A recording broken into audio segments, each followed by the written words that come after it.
Good evening. I'm Jason Gonzalez, and I'm here in Joliet, Illinois, where a new ordinance has been passed to prevent the drop-off of migrants. Since August of 2022, Texas has sent over 28,000 asylum seekers to Chicago and its suburbs.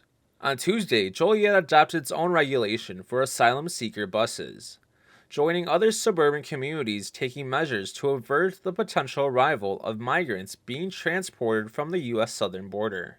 Joliet City Council voted unanimously in favor of an ordinance allowing fines of $750 per passenger and the impoundment of buses making unscheduled drop-offs of passengers in the city. The ordinance approved by the council requires bus companies that intend to make unscheduled drop-offs to submit an application to the police chief. Applications are required to include the names of each passenger and background checks. Suburban officials say these ordinances are not an empty threat, and they are prepared to respond with law enforcement if buses arrive unannounced. This is Jason Gonzalez reporting for GSUTV. 2024 started off on a very cold note as winter storms rocked most of the United States the first couple weeks of the new year. The East Coast was the first to experience the harsh weather of the 2024 winter, as many states recorded over a foot of snowfall the first week of the year. January 8th saw the year's first true storm roll through the Southwest, Midwest, and East Coast, bringing cold and snow until January 10th. Winds up to 80 miles per hour, heavy snowfall, and snowdrifts nearing 4 feet tall in some areas led to dangerous conditions. Interstates were closed, over 1,000 flights were canceled, and many people lost power, worsening the already hazardous circumstances. January 10th also saw another winter storm start up, bringing even more inclement weather. Blizzard conditions followed the second storm, which led to travel bans and delayed NFL games in New York, record snowfall in Illinois, and some states reaching sub-zero temperatures. Following the two storms, the unrelenting winter continued as a cold wave swept the country. On top of the already substantial snowfall seen by many states, the deep freeze brought many areas to below 40 degrees Fahrenheit with wind chill. Many schools, Governor State University included, closed their campuses and delayed the start of the spring semester in the interest of public safety. As of January 25th, 89 deaths in the U.S. have been attributed to these storm systems and cold fronts. While the temperatures have begun to rise late in the month, this has also led to less than ideal weather. Sleet, freezing rain, and heavy fog have been recorded across multiple states as the month comes to a close, and is expected to continue early into February. For GSUTV, this is Graham Taylor.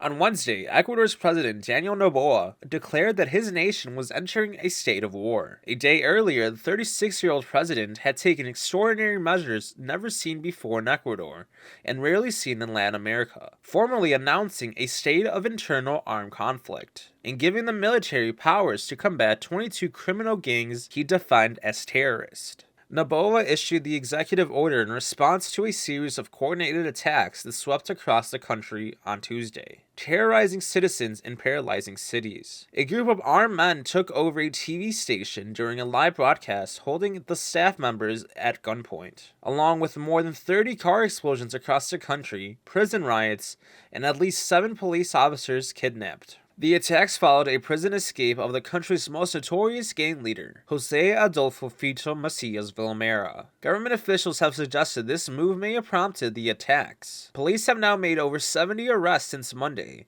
including the individuals who stormed the television station. The ripple effect of the attacks have sent people to take shelter, making the streets largely empty with only hundreds of soldiers patrolling the streets across Ecuador. This is Jason Gonzalez reporting for GSU-TV.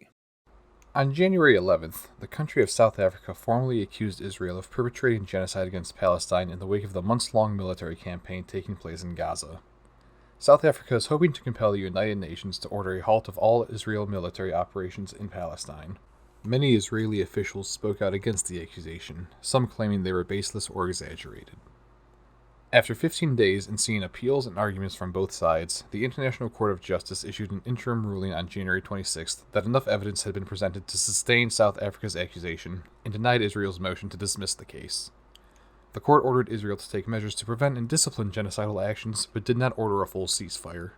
The court has given Israel a month to issue a report on the actions it is taking to prevent genocide, and an investigation into the matter will continue. At the time of the decision, more than 26,000 Palestinians have been killed since October 7th.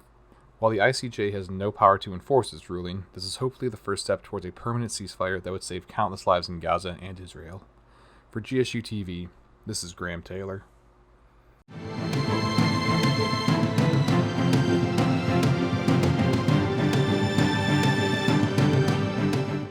On December 19th, the Colorado Supreme Court ruled 4-3 that former President Donald Trump would be barred from appearing on the state's primary ballot for the 2024 presidential election. The ruling cites Section 3 of the 14th Amendment, which mentions that no person who engaged in insurrection or rebellion while having previously taken an oath as an officer of the United States shall hold any office in the United States. The court points to Trump's actions on January 6, 2021 as qualifying as insurrection, thus disqualifying him from being on the ballot. This landmark ruling was immediately met by resistance from Trump's team, who appealed the decision. The court's original ruling was put on hold, but upheld until January 4th. The United States Supreme Court announced on January 5th that they would review Colorado's Supreme Court's decision, while the Republican National Committee has backed Trump in this case, promising to provide legal and financial support. Trump filed his opening arguments on January 18th, and the voters challenging his placement on the ballot will have until January 31st to file their opening brief. In the meantime, the Colorado Supreme Court's decision is again on hold until the U.S. Supreme Court can hear the case, but Trump remains on the state's ballot for the time being. Arguments are currently scheduled by the court to take place on February 8th, and many from both sides are hoping to have the case resolved in time for the state's primary election on March 5th. For GSU-TV, this is Graham Taylor. On January 18th, the Department of Justice released a critical incident review regarding the response of law enforcement during the Robb Elementary School shooting in Uvalde, Texas on May 24, 2022, which ended in the deaths of 19 students and 2 teachers. The report was highly critical of the involved agencies, condemning them for a lack of action and disorderly chain of command. The more than 500-page report includes a timeline of events, a minute-by-minute report from 11:21 a.m. to 3:15 p.m., overviews of the tactics and policies, equipment lists, and analysis and criticisms of the response. Over 14,000 individual pieces of evidence are cited, including phone records, text messages, radio logs, CCTV footage, body camera footage, interviews, and more, in order to make the case that the Uvalde Police Department acted improperly in this situation. The report points to failures in leadership to properly address the active shooter situation, instead treating the incident as a barricaded subject scenario, delaying the officer's approach towards the shooter for over an hour after the shooting had already begun. The report also condemns officials for not securing the crime scene properly or communicating with the families of the victims. Following the release of the review, a grand jury was selected in Uvalde to further investigate the incident, and a federal lawsuit was filed on behalf of some of the families involved in the shooting. For GSU-TV, this is Graham Taylor. For him to be gone and his light my son was amazing. That's Zavadia Fauch. Fauch is the biological father of Amir Joliffe. Joliffe is the 11-year-old student who was shot and killed at Perry Middle School on Thursday, January 4th. Fauch says Amir was a model of selflessness even in the way he played with other kids. He used to leave toys out, in the front and allow the friends to come and play, and the ones that didn't have toys, he would give to them and allow them to take it home. Fauch says he's been living in Israel for the last 7 years and hasn't seen Amir since his picture was taken at the pool 5 years ago. Amir was one of 2 kids Fauch had with his first wife, Erica. Fauch said he got the news of Amir's death Friday afternoon when Amir's mother told him what happened. I never encountered anything like this in my life. It's overwhelming. It's hard for me to take in. He says living amidst the war in Israel, the shooting in Iowa was the last thing he expected to hear about. Like 2 countries are at war, but my son's life gets taken at school? It's like, how do that make sense? However, he says he has no ill will towards his son's assailant or his family. Even though he was taken and the way that he was taken, that his life continued to bring joy and excitement. Fauch is working to make it back to Iowa in time for Joliffe's visitation and funeral this week. I cannot be upset or mad and angry at someone that I did not know. I cannot judge. This is Tyona Menzies reporting for GSUTV. All right, thank you, everybody. On Monday, January 9th, a rally was held in Lower Manhattan to support roughly 3,500 migrant families who are being evicted from city shelters. Starting Tuesday, families will have to reapply for housing every 60 days. Protesters want that rule changed. Welcome here. Say clear. Immigrants are welcome here. But New York City Mayor Eric Adams says the policy is needed because the city's shelters are overwhelmed, including housing nearly 70,000 migrants. For GSUTV, my name is Tyona Menzies. The largest U.S. strike of university professors is happening right now across the state of California. We have 29,000 faculty members in this CSU. There are hundreds to thousands at a given campus, depending on how big it is, that will be out on the picket lines or simply just not showing up to work. The week-long strike is the consequence of what professors are calling failed negotiations with the California State University system. 2 weeks ago, the system offered a 5% pay raise. The union is asking for at least a 12% pay increase. The 5% is just not enough for the high cost of living in the Bay Area. The union is asking the university to use money they have under the reserve accounts. We're hoping for the CSU administration to put the money it has in the investment funds and in the reserve back into the classroom, because this is a public university and money should be spent in teaching and instruction and research and student services, not in making profits in the corporations. In a statement, the California State University system said the CFA's demand for a 12% raise could cost $312 million just this year. Their other economic demands, such as life insurance increases and raising the minimum pay, add up to another $68 million, for a total of $380 million. This is financially unrealistic. Freshman Reese Lawrence joined his professors on the picket line today. Did you know there was a strike today before coming to class? Most of my classes were canceled. I did hear there was a strike, but I didn't know the location. I decided to come down here. The president of the union, the California Faculty Association East Bay chapter, said the strike could go past Friday. We hope that we have some resolution to our strike by then. Despite the strike across campuses throughout the state, the university says classes are not canceled and urged students to contact their professors directly. I don't know whether my classes are canceled or not. If they are fighting for themselves, we students are there to support them. For GSUTV, my name is Tyona Menzies.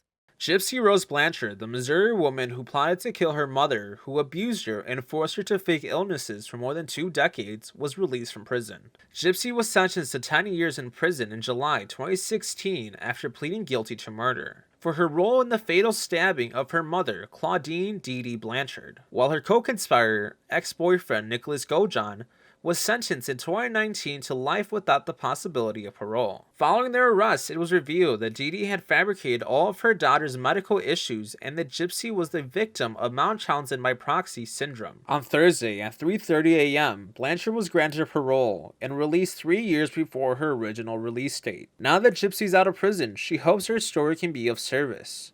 In February 2021, she wrote a letter to the Springfield News Leader expressing her intention to write a book in the hopes of helping victims of child abuse.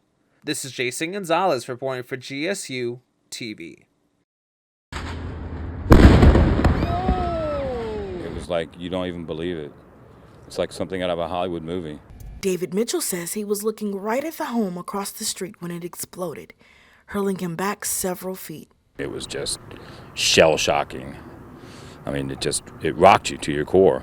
We believe that the resident of the home, James Yu, 56, of Arlington, is the involved suspect. At a press conference, Arlington County Police said Yu is presumed dead.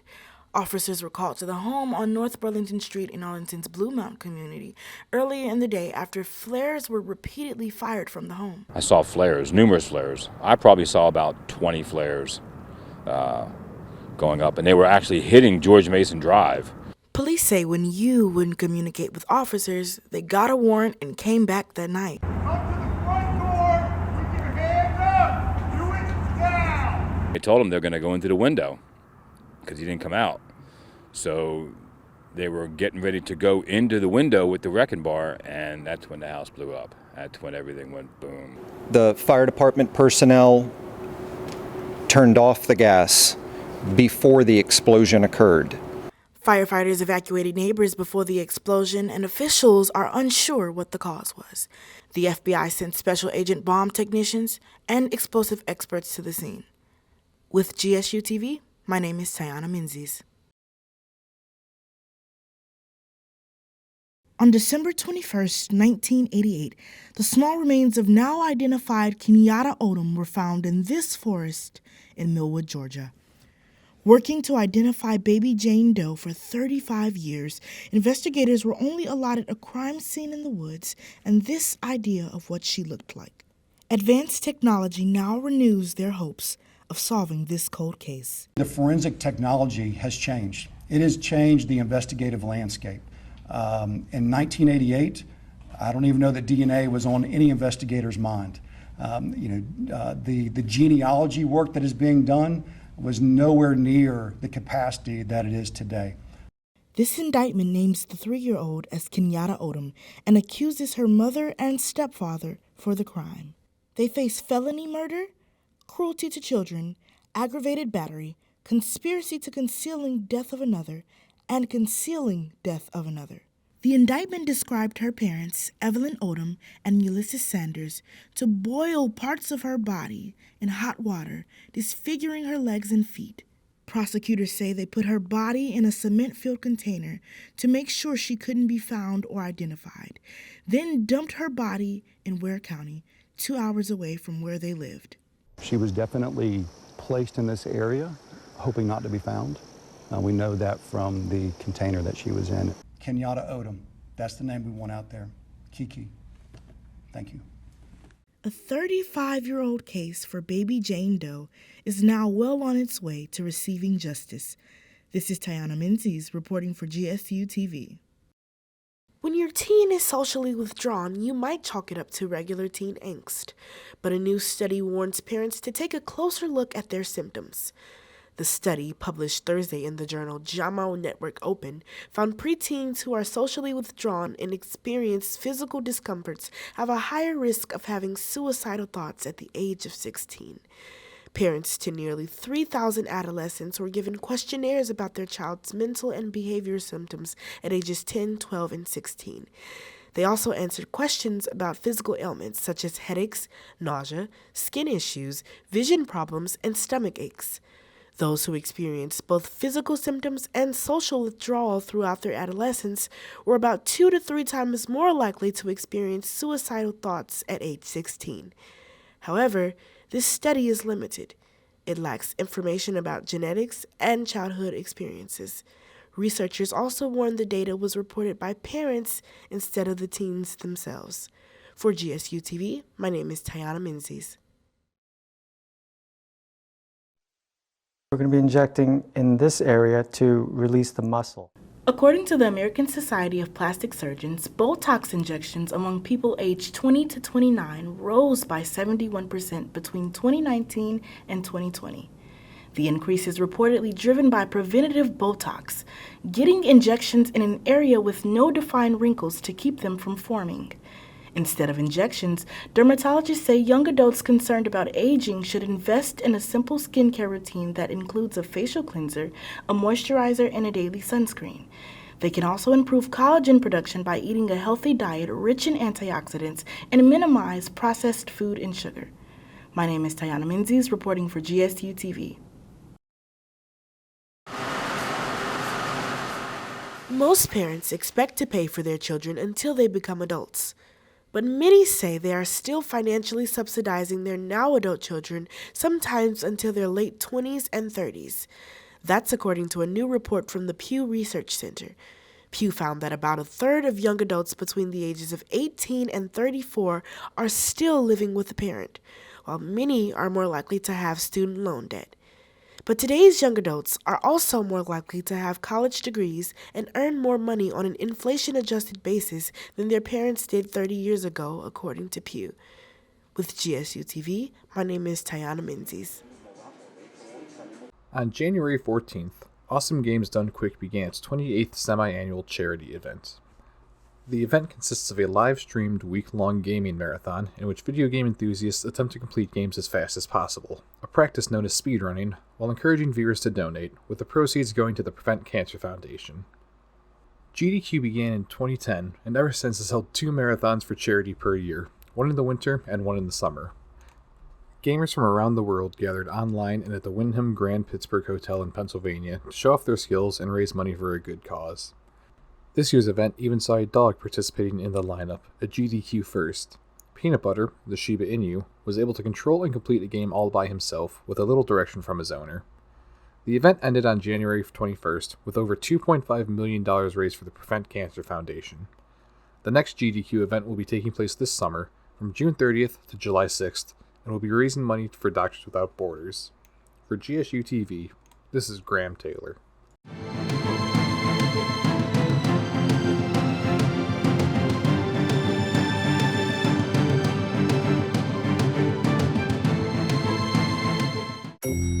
Can I get you a drink, Gabby? Agent Gladwell. Am I in trouble? We need you to steal something. Welcome to Hollywood Buzz, your source for the latest in the entertainment industry. I'm your host, Jason Gonzalez. Today we have stories from iconic music artists all the way to new announcements of films. Let's get started. Our first story comes from the music industry, where pop star Britney Spears expressed via an Instagram post that she has never returned to music, and that she will continue to only write for other people. Spears added that she truly enjoys her role as a ghostwriter, and will continue to do so in the future. The rapper Ye, formerly known as Kanye West, issued an apology in Hebrew to the Jewish community for his past anti-Semitic remarks, saying he regrets any pain that his words had caused. The statement arrives weeks after Ye went on an anti-Semitic rant in Las Vegas while promoting his upcoming album, Vultures. In other news, rapper Kid Cudi has brought the promotion of his new album, Insano, to the coast of Long Beach, California, where a 33-foot statue of the rapper was seen floating. The Cleveland native used a similar statue in Paris to promote the 21-track album. Insano will feature big names like Pharrell Williams, Travis Scott, and Lil Wayne.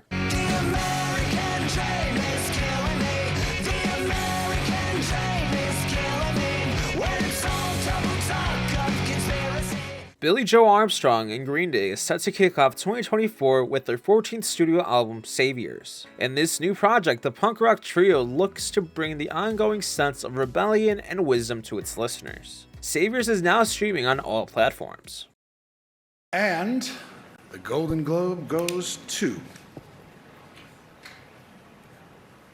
Christopher Nolan.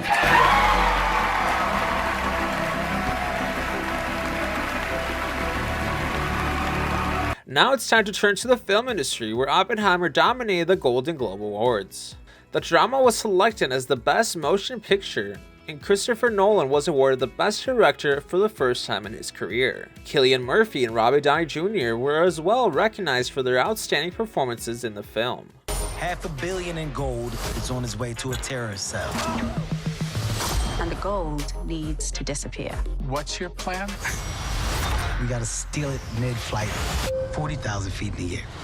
We're taking the plane, the whole plane? Kevin Hart stars in Lift, a Netflix original film that follows a master thief that is wooed by his ex-girlfriend and the FBI to pull off an impossible heist on a passenger flight from London to Zurich. Lift is now streaming on Netflix. How was Nebraska? It was, the usual. Kaylee Cuoco stars in Roleplay, a rated R film that follows Emma, a mother of 2 kids and wife of a wonderful husband. But she also has a secret life as an assassin for hire. A secret that her husband Dave discovers when the couple decides to spice up their marriage with a little roleplay. Roleplay is now streaming on Amazon Prime. This is Jason Gonzalez reporting for GSU TV.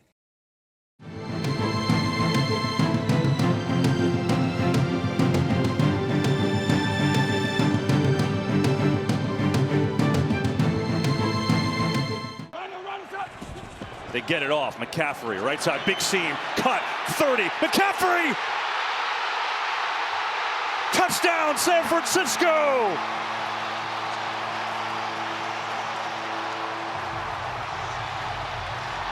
Welcome to Sports Talk. I'm your host, Jason Gonzalez. Today we'll be covering the latest and the greatest stories from the world of sports. Let's get started. Our first story comes from golf, where after 27 years of partnership, Nike and Tiger Woods are parting ways. Woods is set to launch his own brand of apparel in partnership with TaylorMade called Sunday Red. AS Roma announced that legendary soccer coach Jose Mourinho and his coaching staff will leave the club with immediate effect. This decision comes after the Italian side is currently standing in 8th place of the Serie A. In a game. Chance at 70. Embiid. Coast to coast for 70! Philadelphia 76ers center Joel Embiid posted the most points in a game this season, with 70 points versus the San Antonio Spurs. Embiid finished a historic night with 70 points, 18 rebounds, and 5 assists. A stat line that has never happened before in NBA history. His outstanding play led the 76ers to 6 straight victories and a 29-13 record. 14, Donovan Edwards rotates in at the back. He's got the football, bumps into traffic and escapes. Donovan Edwards racing to the end zone. Michigan flexing immediately. Donovan Edwards, who scored the touchdown in the first possession, back in the game, and he's loose again. Edwards off and running. Welcome back, Donovan Edwards, 46 yards. The college football season came to an end with 2 undefeated teams, the Michigan Wolverines and the Washington Huskies. Through 4 quarters, the Wolverines' run game would control the game and ultimately lead Michigan to a 34-13 victory over the Huskies in the national championship game. Following the end of the season, 7-time national champion coach Nick Saban announced that he would retire from football. Shortly after, Alabama announced that Kalen DeBoer would take over the head coach position. Now it's time to move on to the NFL, where head coach Bill Belichick was removed from his role in the Patriots organization. Following his departure, former Patriots linebacker Gerard Mayo will take on the role as head coach for the 2024 season. 3rd down. Love, the time again. Hard throw, and it's picked off. Dre Greenlaw has it. Cutting back. Greenlaw still on his feet. And now is taken down, and there's the big play the Niners get on defense. The playoffs are in full swing. In a close battle, the San Francisco 49ers came out victorious versus the Green Bay Packers, 24-21. Christian McCaffrey's 2-touchdown performance punched the Niners' ticket to the NFC Championship game versus the Lions. Tremendous support in the building. If he has to make one for us, with the game on the line, he will. 44 yards, Bass. No, he doesn't make it. Wide right. Wow. The 2 most dreaded words in Buffalo have surfaced again. On the AFC side of the playoffs, the Kansas City Chiefs would once again defeat the Buffalo Bills. A missed field goal by Bills kicker Tyler Bass would ultimately end any hopes for Buffalo. The Chiefs will now face the Baltimore Ravens in the AFC Championship game and an opportunity to go to the Super Bowl. This is Jason Gonzalez reporting for GSUTV.